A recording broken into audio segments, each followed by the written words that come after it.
अखिलेश यादव ने कल रामपुर में चुनाव प्रचार किया। आजम खान के बेटे अब्दुल्ला आजम के लिए उन्होंने प्रचार की कमान संभाली।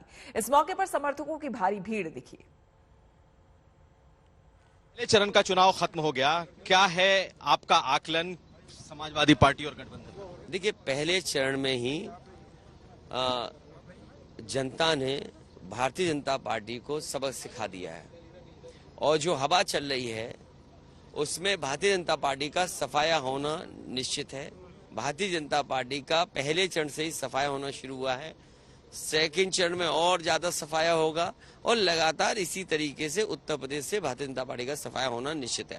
तो आपका और जयंत चौधरी की जो जोड़ी है ये हिट रही इस मैं ये कह सकता हूं कि समाजवादी पार्टी का जो गठबंधन है, जिन क्षेत्रीय दलों को साथ ला करके गठबंधन किया है, उस गठबंधन का समर्थन जनता कर रही है। रामपुर में आजम खान का चुनाव है, उनके बेटे का चुनाव है, आपकी पार्टी का चुनाव है। रामपुर में आजम खान जी जेल में है इस वक्त।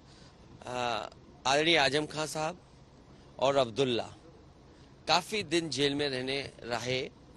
अब्दुल्ला आज हमारे साथ हैं। भारतीय जनता पार्टी जो आजम खान साहब काम करना चाहते थे, जिस तरीके की यूनिवर्सिटी बनाने का काम हुआ, उनकी जो सोच है तरक्की की कि यहाँ के लोग पढ़ लिख जाएं, आगे की पीढ़ी पढ़ेगी, जो यहाँ का विकास है, जो खुशहाली लाने का काम उन्होंने रामपुर में किया, उसके खिलाफ भारतीय जनता पार्टी के लोग हैं। और इस बार रामपुर की जनता ये जो विकास, खुशहाली, यूनिवर्सिटी, कॉलेज, उनका योगदान जो हुआ है उसके पक्ष में, और भारतीय जनता पार्टी ने जो अन्याय किया उसके खिलाफ मतदान करने जा रही है। आजम खान और उनके बेटे जीतेंगे? दोनों लोग तो जीतेंगे। सर, एक घटना घटी है उन्नाव में और उसमें कहा गया कि आपके सरकार में वो मंत्री थे और उनके खेत से एक दलित लड़की की लाश मिली है और इस पर बहुत हंगामा इस वक्त छिड़ा हुआ। देखिए, मेरी जानकारी में अभी जब आया है, मैं ये बताना चाहता हूं कि जिस पर आरोप है उससे समाजवादी पार्टी का कोई नाता नहीं है।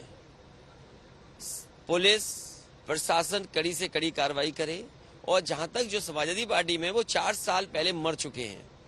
4 साल पहले उनका देहांत हो चुका है। उनके जिन पे आरोप है बेटे पर, वो पार्टी के किसी भी संगठन में, किसी भी पद पर और कोई सदस्य पार्टी के नहीं है।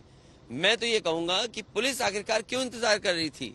जिस समय एफआईआर दर्ज हुई और एफआईआर दर्ज जब हुई और कार्रवाई आज की, क्या पुलिस सोती रही?